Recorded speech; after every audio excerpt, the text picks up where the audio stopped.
بسم اللہ الرحمن الرحیم۔ السلام علیکم ورحمۃ اللہ وبرکاتہ۔ رسول اللہ صلی اللہ علیہ وسلم نے فرمایا، لوگوں نے اگلے پیغمبروں کے کلام جو پائے ان میں یہ بھی ہے کہ جب تجھ میں حیا نہ ہو تو پھر جو جی چاہے کر۔ حضرت ابو قتادہ رضی اللہ تعالیٰ عنہ سے روایت ہے کہ نبی کریم صلی اللہ علیہ وسلم ظہر کی پہلی 2 رکعتوں میں سورہ فاتحہ اور ہر رکعت میں ایک ایک سورت پڑھتے تھے۔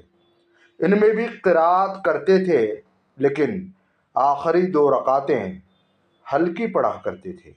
کبھی کبھی ہم کو بھی کوئی آیت سنا دیا کرتے تھے۔ اثر میں آپ صلی اللہ علیہ وسلم سورہ فاتحہ اور سورتیں پڑھتے تھے، اس کی بھی پہلی 2 رکعتیں لمبی پڑھتے۔ اس طرح صبح کی نماز کی پہلی رکعت لمبی کرتے اور دوسری ہلکی۔ صحیح بخاری۔ حضرت ابو ہریرہ رضی اللہ تعالیٰ عنہ سے روایت ہے کہ ایک دن نبی کریم صلی اللہ علیہ وسلم لوگوں میں تشریف فرما تھے کہ آپ کے پاس ایک شخص آیا اور پوچھنے لگا کہ ایمان کسے کہتے ہیں؟ آپ صلی اللہ علیہ وسلم نے فرمایا کہ ایمان یہ ہے کہ تم اللہ پاک کے وجود اور اس کی وحدانیت پر ایمان لاؤ، اور اس کے فرشتوں کے وجود پر، اور اس اللہ کی ملاقات کے برحق ہونے پر، اور اس کے رسولوں کے برحق ہونے پر، اور مرنے کے بعد دوبارہ اٹھنے پر ایمان لاؤ۔ پھر اس نے پوچھا کہ اسلام کیا ہے؟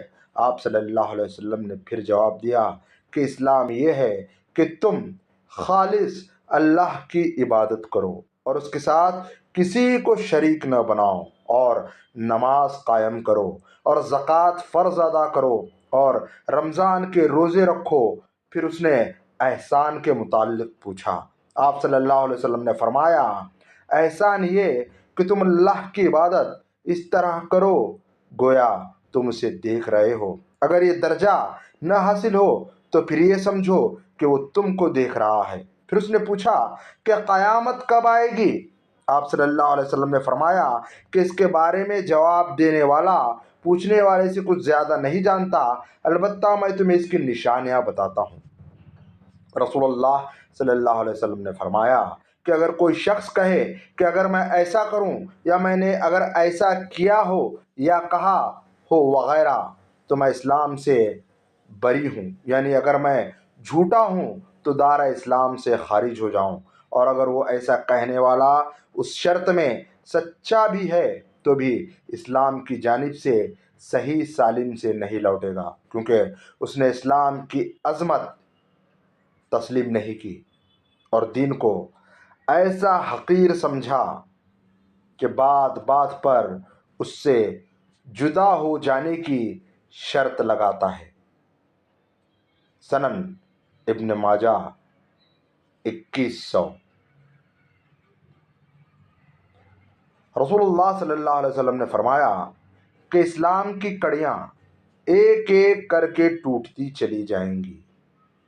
جب بھی کوئی کڑی ٹوٹے گی تو لوگ دوسری سے چمٹ جائیں گے۔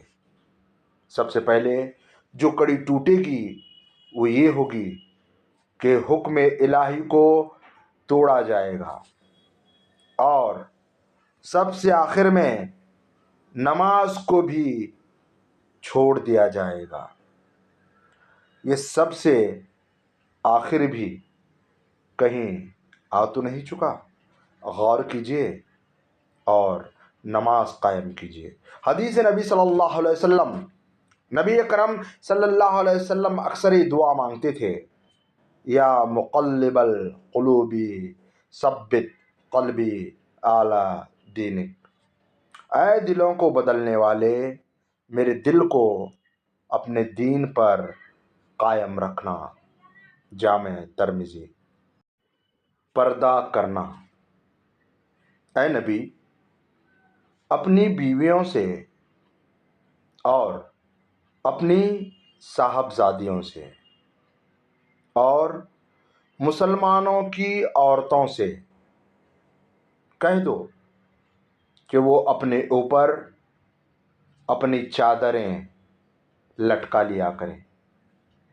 اس سے بہت جلد ان کی شناخت ہو جایا کرے گی، پھر نہ ستائی جائیں گی، اور اللہ بڑا مغفرت کرنے والا مہربان ہے۔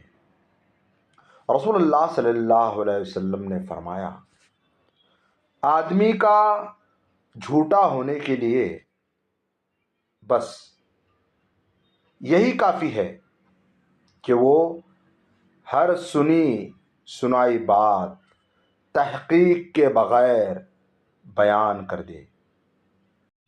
فرمان مصطفیٰ صلی اللہ علیہ وسلم، مسلمان کے مسلمان پر 5 حق ہیں: سلام کا جواب دینا، مریض کی عیادت کرنا، جنازے کے ساتھ جانا، کسی کی دعوت قبول کرنا، اور چھینک کا جواب دینا۔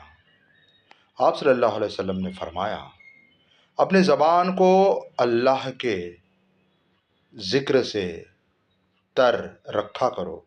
رسول اللہ صلی اللہ علیہ وسلم نے فرمایا کہ جس کے مفہوم ہے، معنی ہے، جس نے کسی مسلمان کی پردہ پوشی کی، اللہ تعالی قیامت کے دن اس کی پردہ پوشی کرے گا۔ اللہ تعالی ہمیں قرآن اور حدیث کی باتوں پر عمل کرنے کی توفیق عطا فرمائے۔ حضور پاک صلی اللہ علیہ وسلم نے فرمایا، بد نصیب ہے وہ شخص جو والدین کی خدمت کر کے ان کی دعا نہیں لیتا اور لوگوں سے کہتا پھرتا ہے کہ میرے لیے دعا کرنا۔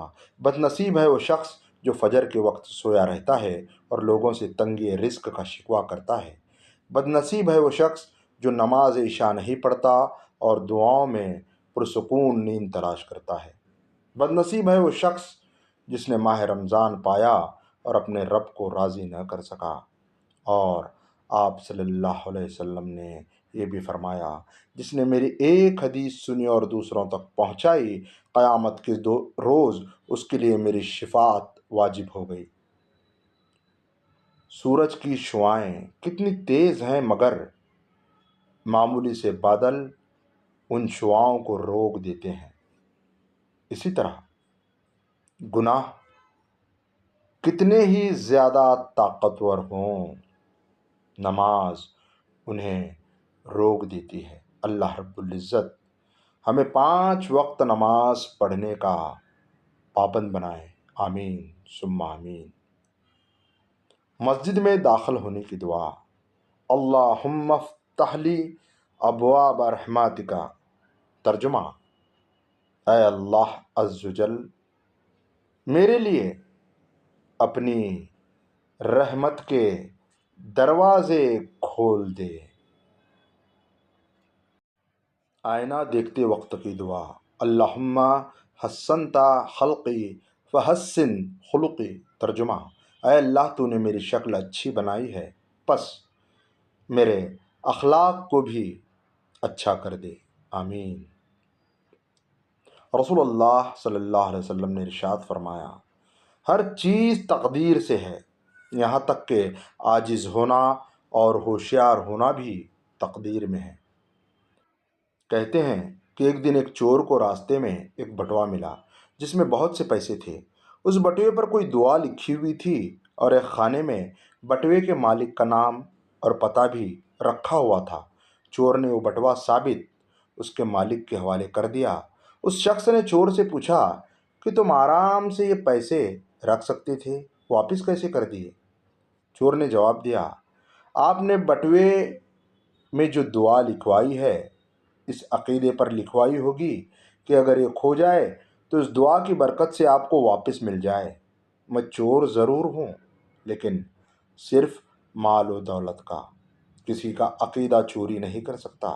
اگر میں آپ کا بٹوا واپس نہ کرتا اور آپ کا اعتقاد اس دعا پر کمزور پڑ جاتا تو تب میں آپ کے ایمان کا چور ہوتا، ایمان کا چور کہلاتا، اور یہ مال و دولت کی چوری سے 1000 گنا بڑا گناہ ہے۔ یہ مختصر سی کہانی حکایت فارسی سے لی گئی ہے۔ اور امید کرتا ہوں کہ چھوٹی سی کہانی آپ کو پسند آئی ہوگی۔ بہلول سے کسی نے پوچھا کہ قبرستان میں کیوں بیٹھے ہو؟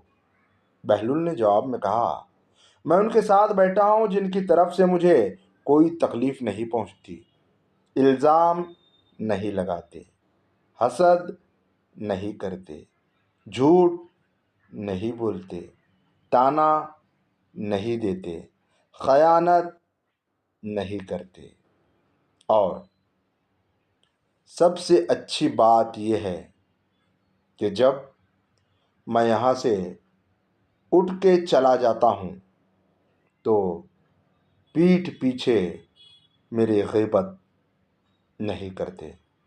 اللہ تبارک و تعالی ہمیں دوسروں کی غیبت سے، حسد سے اور دشمنی سے بچائے، آمین۔ رسول اللہ صلی اللہ علیہ وسلم نے فرمایا، جب انسان مر جاتا ہے تو اس کا عمل موقوف ہو جاتا ہے مگر 3 چیزوں کا ثواب جاری رہتا ہے۔ نمبر 1، صدقہ جاریہ۔ نمبر 2، علم جس سے لوگ فائدہ اٹھائیں۔ نمبر 3، نیک اولاد جو اس کے لیے دعا کریں۔